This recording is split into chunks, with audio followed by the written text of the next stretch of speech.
Hello, it's great to have all of you back with us.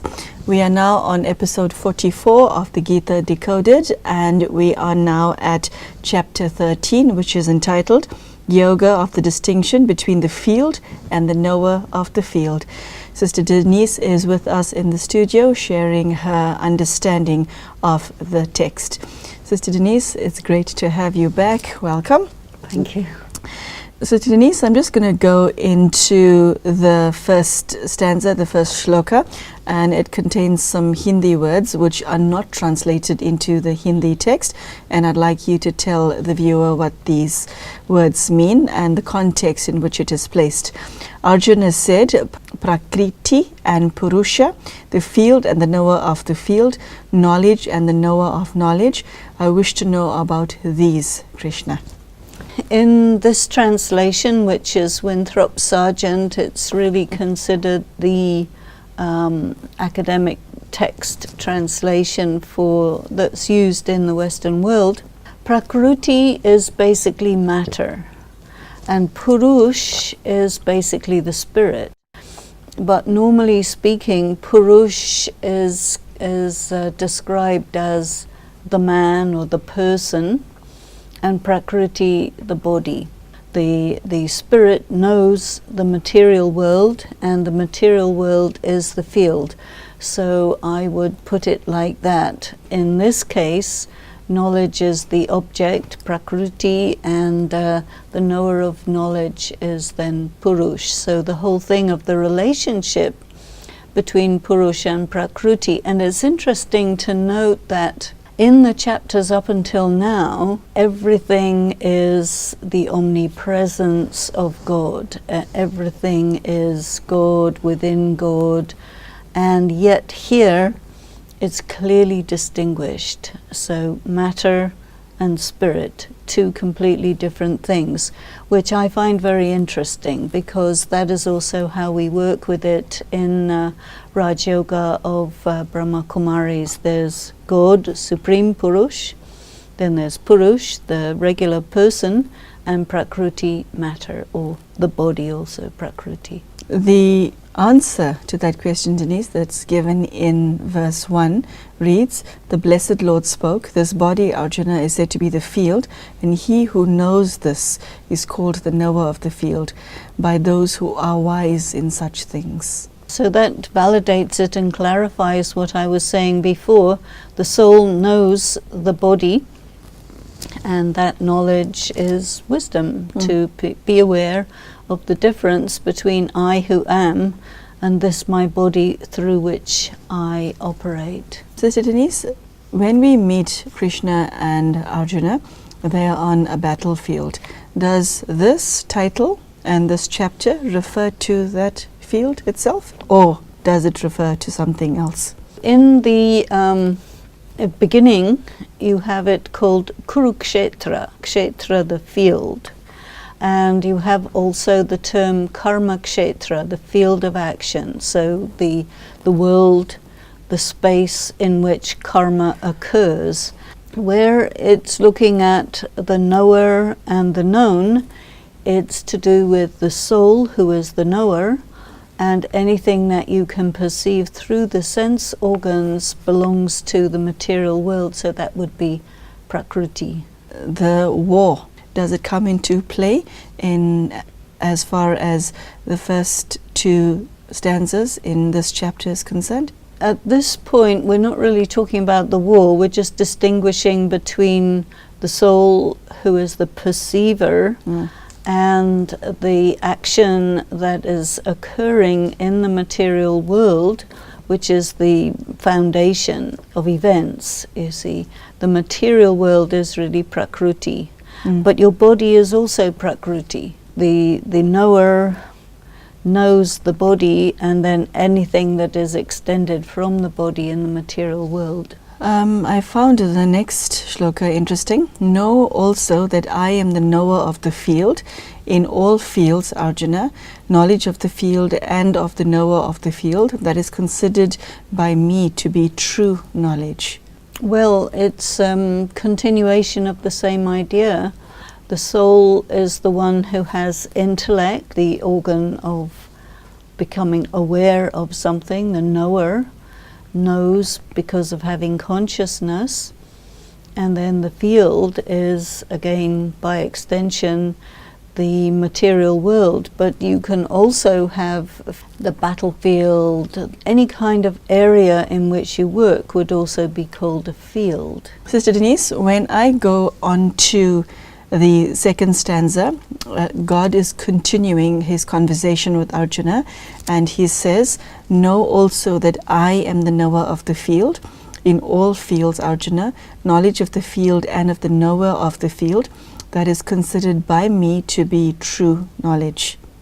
I think here we might want to interpret it that God knows everything that takes place in the material world. Again, it's a continuation of the chapter 11, where God is talking about everything in the material world.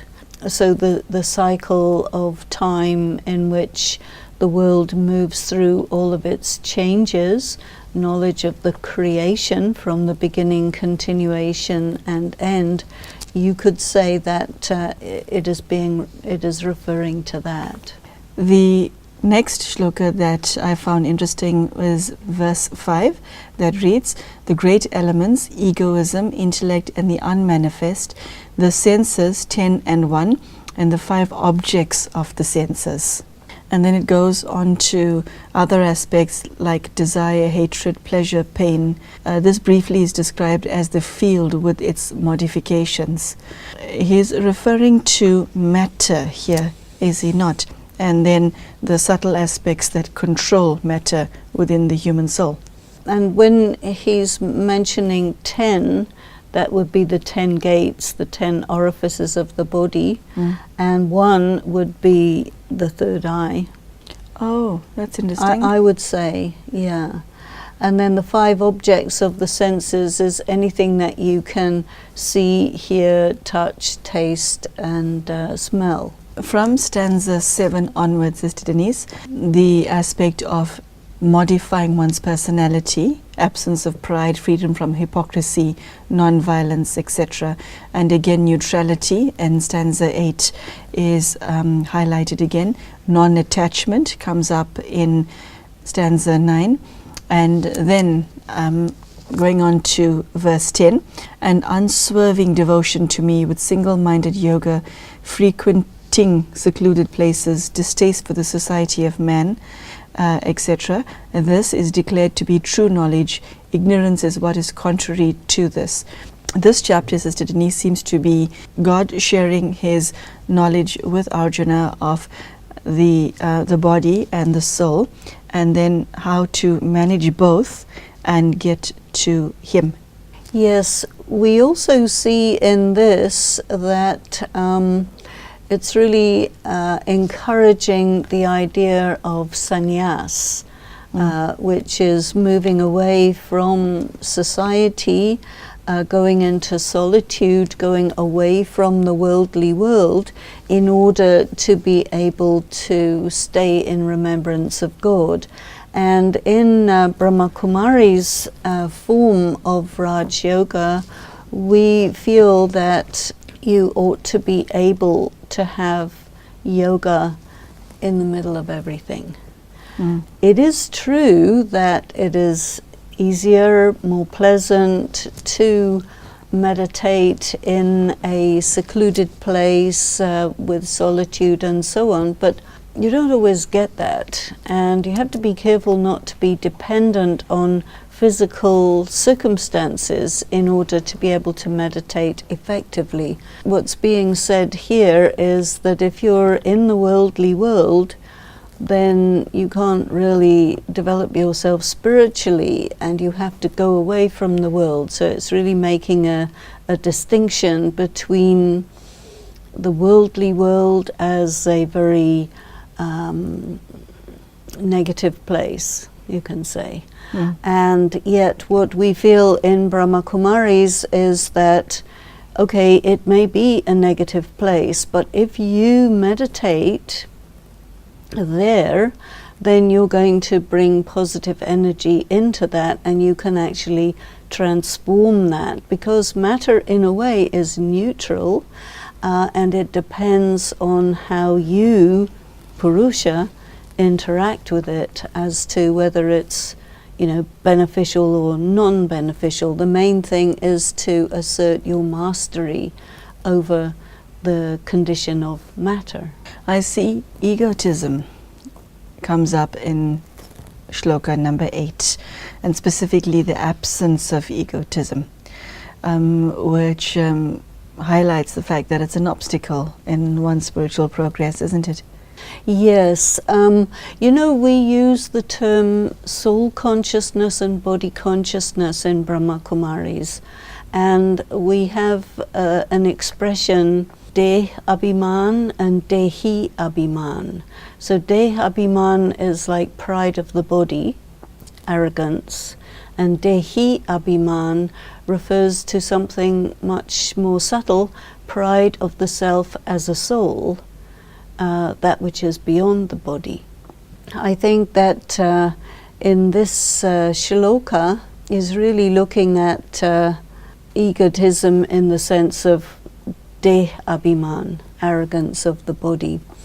But again, we would say that we need to be able to be in the world without being caught up in body consciousness.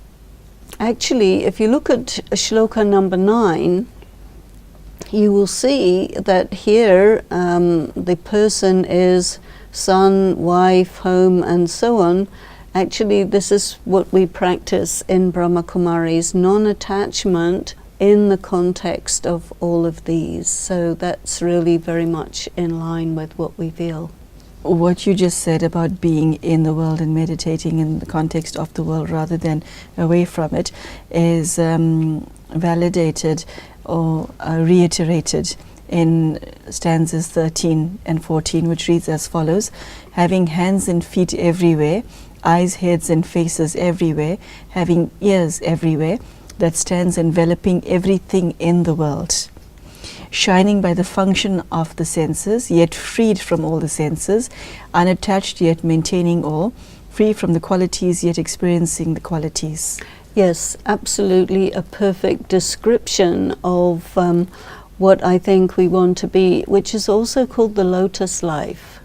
In the world and not of the world. You are right there, but not affected by it. So that's a very beautiful description, and I think it's going to be very helpful for people who want to practice the knowledge that is given in the Gita, to look at this and see that yes, there you are, the shining being of light, operating through the senses, operating in the world, but not under their influence.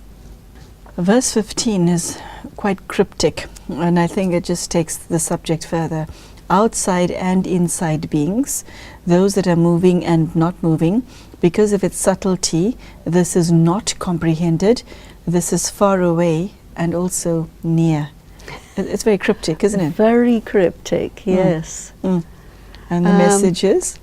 Well, you know, you have the inner world, which is full of memories and very subtle imprints that are operating, and then in the external world you have the sense perceptions, objects of the senses.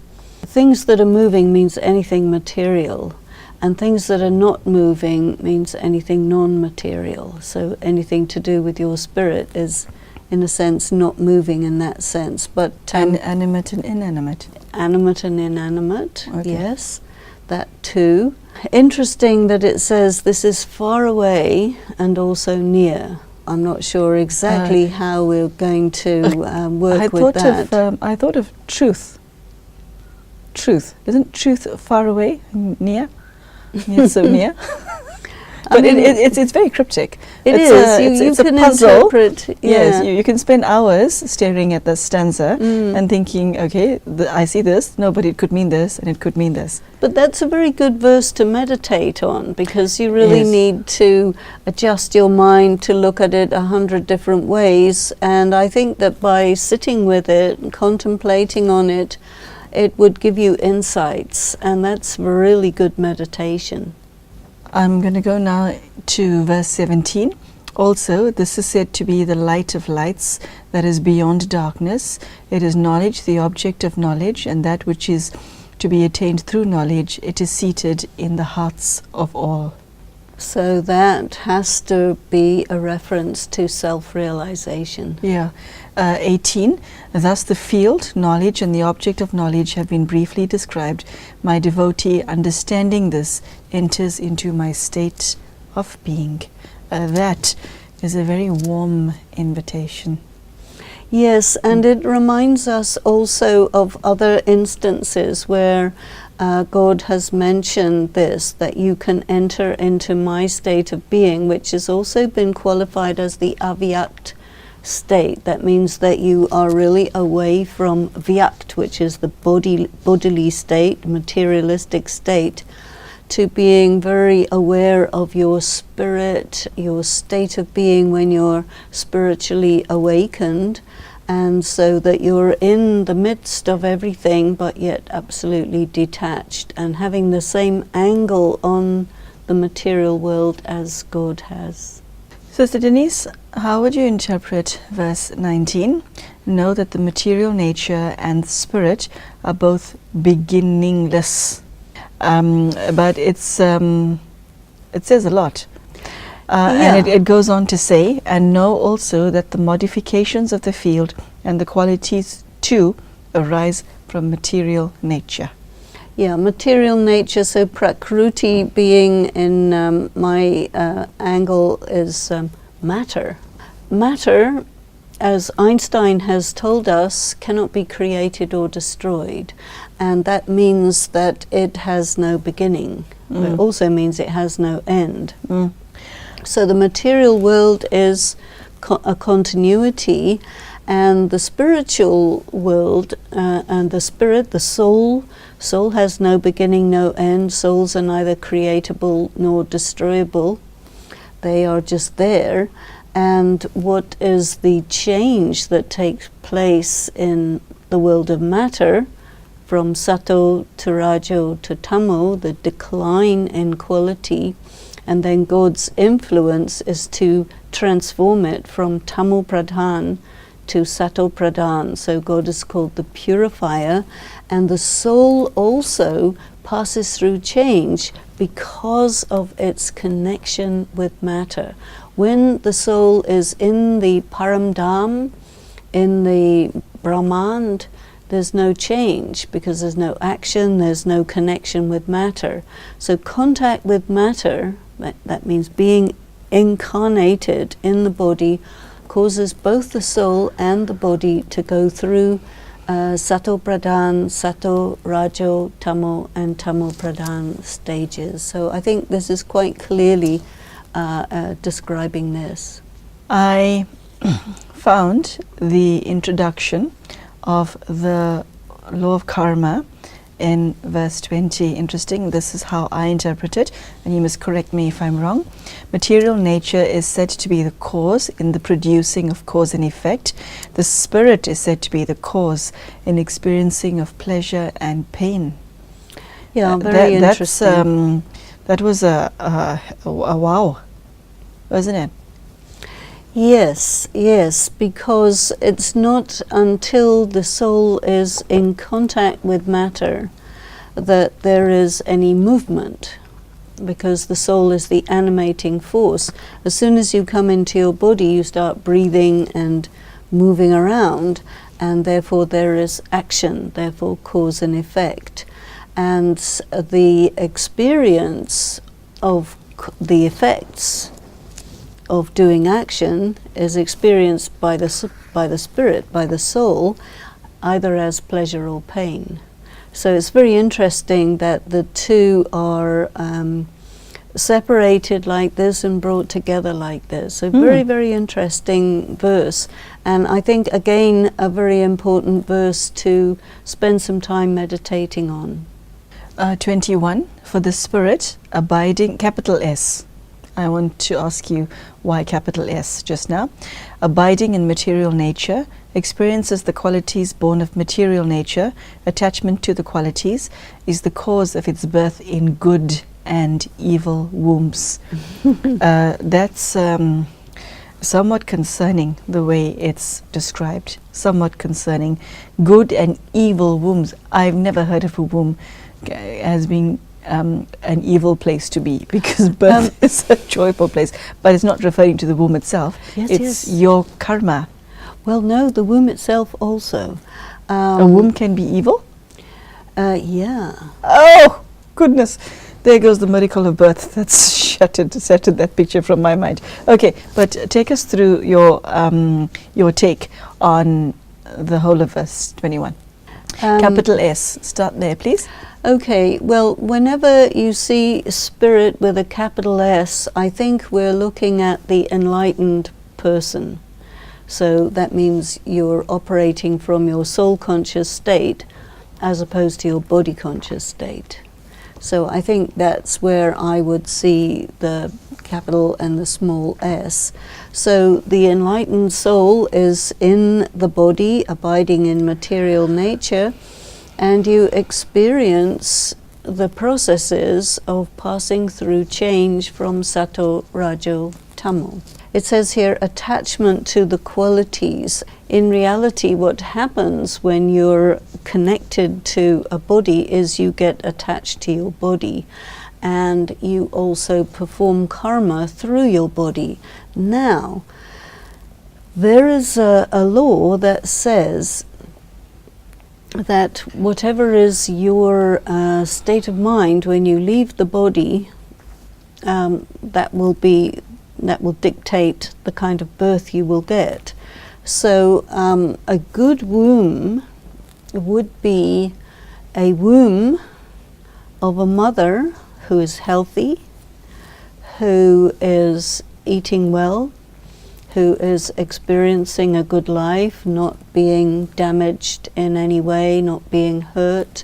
The woman who is pregnant is very, very sensitive to whatever's going on around her, and whatever is happening to her is also happening to the unborn child within.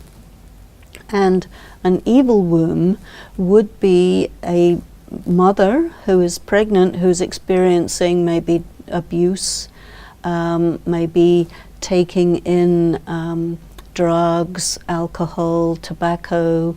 These things really are very unpleasant for the fetus who is within. So it's not that the womb is evil, but the experience within the womb of the child is very unpleasant. And so sometimes it has been said that whatever negative karma was performed in the previous birth, you experience the punishment for that in the womb. So that would be experienced as an evil womb. And if you have very light negative karma and very plenty of good karma, your experience in the womb will be very good, and your experience even through the birth canal will be good. You will not have any trauma in the process of birth. So that would be the difference between a good and an evil womb. Does that make sense to you? Yes, it does. It does. 22. Very interesting. The highest spirit in this body, also capital S, is called the witness. The witness. The consenter, the supporter, the experiencer, the great Lord, and also the supreme spirit. That last line, we're not talking about God, are we? Actually, yes, you are. But the thing is that God doesn't dwell in the body. According to our understanding, God does not take a birth. If God would take a birth, then God would be going through the same processes as a normal human being. And so I would actually say that there's an inconsistency here. If a person is spiritually aware, then also they are practicing to have the witness consciousness, and they would, I mean, this is really a description of a soul, but then when you start saying the Great Lord and the Supreme Spirit, then that refers to the Supreme Soul who doesn't come into a body. So here I would say that, you know, because it's talking about being in the body, that would have to be a soul, because the Supreme Soul is discarnate. Okay, Sister Denise, I'm going to stop right here because we have reached the end of our half-hour slot. So thank you very, very much. Your take on this and the way you've unpacked this chapter is very different from the way I did, and I'm certain very different from the way the viewer has, because you've got such a different view of things. So thank you so much for that. Okay, so there you have it, chapter 13. If you have heard things today that has not been within your knowledge or experience hitherto, that you've never heard before, do not feel alone. So have I. And Sister Denise has a unique way of looking at things, and that is why the answers that were shared today has come up. Please join us for the next episode, where we will continue to look at the words that is contained in chapter 13 of the Bhagavad Gita. Thank you so much for joining us, and goodbye.